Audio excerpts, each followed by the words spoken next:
Okay, podcast community, welcome back. My name is Kim King, and I just woke up from a nap. This is Three Questions Podcast, episode number 69. Nice. And the three questions we're going to go over today is submitted from a friend, Haley, and she wanted to know, in terms of my 2023, these three questions. What went well this year? What didn't go well this year?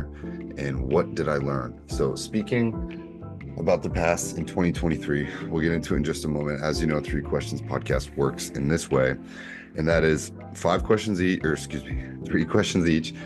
I'll spend 5 minutes on each one. Normally, I do these podcasts by myself, but I do have guests that come on. And if you want to be a guest, just hit me up, send me a DM, shoot me an email. That's threequestionspodcast@gmail.com. You can also submit a horde of questions. So this podcast primarily started for my clients at CK Collective, and I felt like I was answering a lot of the same questions, and they asked me to kind of elaborate on some of these things while still continuing to make the most use of their time. And I started CK Collective originally as a consulting company to help entrepreneurs and other coaches, people building businesses, do things better, faster. That's probably the simplest way I can explain it. So it's a little bit of life coaching, a lot of business coaching as well, but also shoring up on the mental and physical components of life. Everything from nutrition to workouts, dieting to stretching to mindfulness, breathwork, meditation, and just orienting them in a better direction, especially with books and podcasts and introducing them to other people in the network. So I love working with people that need stuff one-on-one. I do focus a lot on masculinity. I love that. And if that's you, hit me up. We can always talk about doing sessions with you as well. But in terms of episode 69, let's go ahead. Let's start with question number one. So question number one, what went well this year? Talking about 2023. Today is St. Patrick's Day, Sunday, March 17th in 2024. And already being through Q1, I've had a pretty good insight on what went well last year for me and what did not go well last year for me. So in terms of what actually went well in 2023 for me, by the end of 2023, I realized I was on the right life path. I realized that finally, after experiencing a number of failures or busted relationships, I finally started to understand an injury. I had a big injury last year where I tore my abdominal wall. And from failing medical school early on in 2023, about this time last year, I failed medical school, and then I got injured in the summer, and then I had a serious relationship also come to an end pretty much in the fall. It was a long year, and I suffered some setbacks. I'm not gonna lie, but by the end of 2023, I felt like, okay, I got this. I now have momentum going into 2024, and I feel like I'm on the right path. And I think that there's nothing more satisfying. I don't think that there's necessarily anything that you can do to force that path to come about. I think you have to go through some shitty things, but still hold on to a level of faith and trust that things are going to work out for you.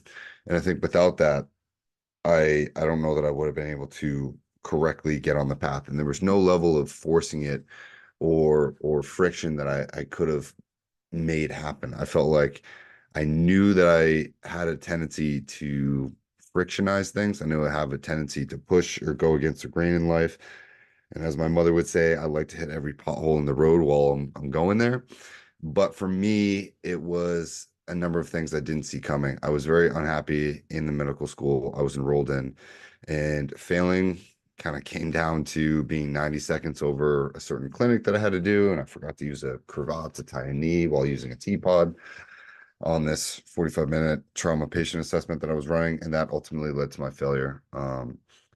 And I was pretty relieved about that, actually. I felt like I had sunk a lot of energy, but I don't know that my heart was ever fully in it. And that was definitely something that I learned.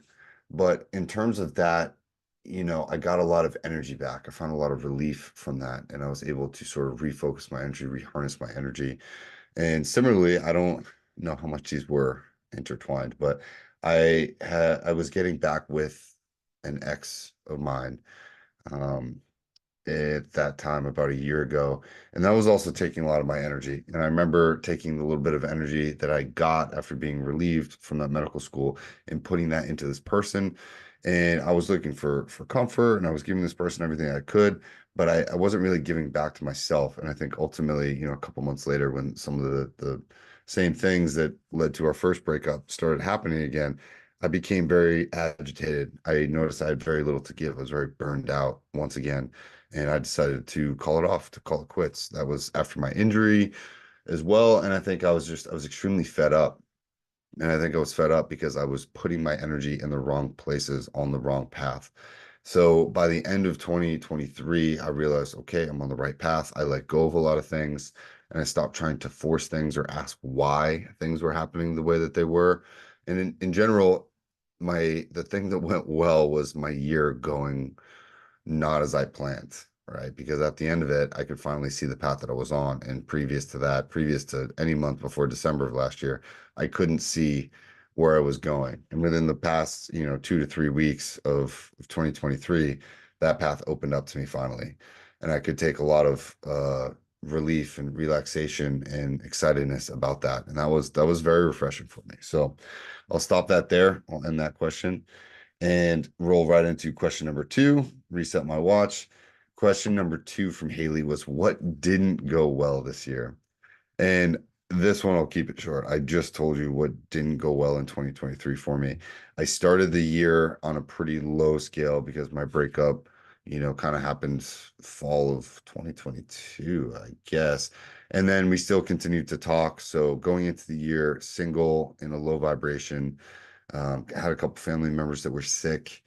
I missed the registration for something, so I got pushed back another 5 weeks. So I was unproductive for the first 5 or 6 weeks of that year.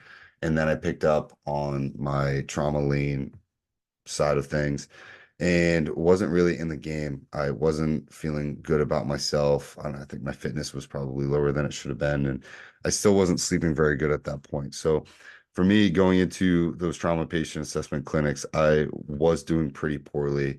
I never ran a passing lane and I struggled with sort of just retaining the knowledge. I think my T levels were actually very low too.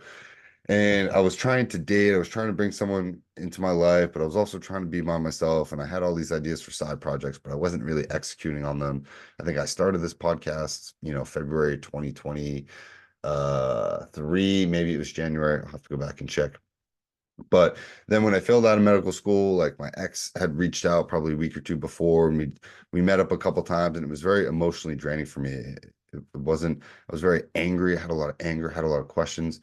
And there was nothing seemingly going well or right for me. I had a lot on my mind at that point.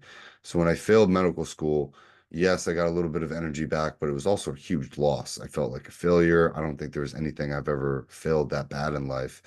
And for me, it was devastating, right? So I remember being depressed for, a couple weeks there, and then I put all my energy into rejuvenating this relationship that I felt like we had so much potential, but we got things wrong the first time. So we decided to get back together officially end of March or April, and things were going good for a month or two. And then I think March came around and I ended up, going away for 2 weeks for work. And then I was home for like 2 weeks. Then I had to go away for work for another 3 weeks. So my time and cadence of life and working on goals and my aspirations and really getting in touch with myself, I didn't have a whole lot of time to meditate or journal. And I wasn't doing the self work that normally I know I need to do in order to be at my best. And I always kind of view this self work of journaling and meditation and breath work and stretching and just feeling good, being in the sunlight, walking barefoot. I wasn't really doing much of these things at all. And these were all prophylactic ways for me to remain having a high vibration. So by the time June came around, I was gone for 3 weeks, and I came back, and then I was home for like 10 days, and then I had to go away for 6 weeks. And then I got injured 2 weeks into those 6 weeks, and this is now like middle of July 2023. And I tore my abdominal wall and needed surgery. And I was essentially immobile for like a month, and I sat around and was depressed, and I finally had enough time and energy to think about starting some businesses.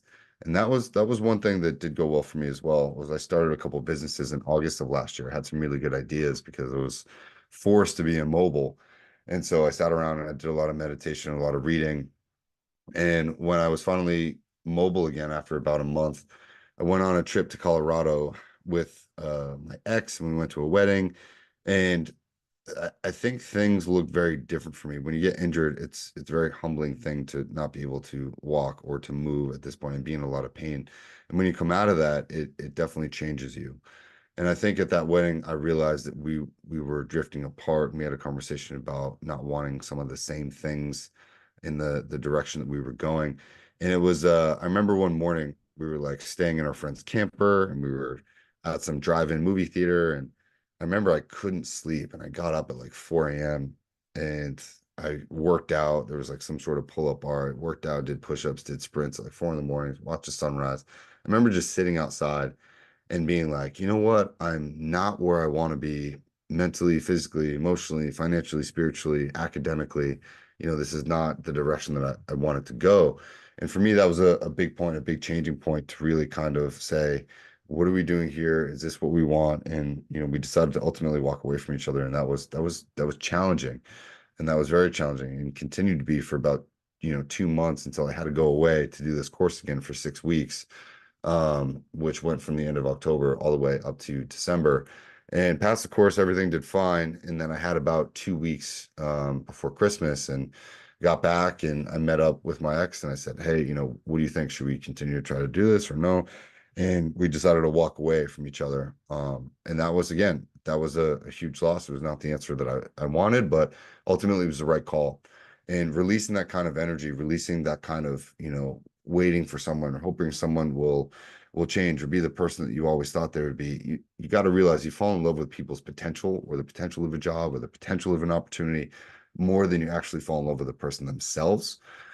And so I think that's always been my thing. So understanding that and accepting someone's answer for a finality of things was probably very difficult. And those things really didn't go well for me, but those were all things that I needed, if that makes sense. They weren't things that I wanted, but they were things that I needed for my own spiritual growth. And I've come to accept those, as difficult as some of those may be. So a little over on that question. I'll roll right into the last question for Haley here. And that is, what did I learn? And I think I just answered that, right? Is that when we want things, it can be very challenging, right? What did I learn?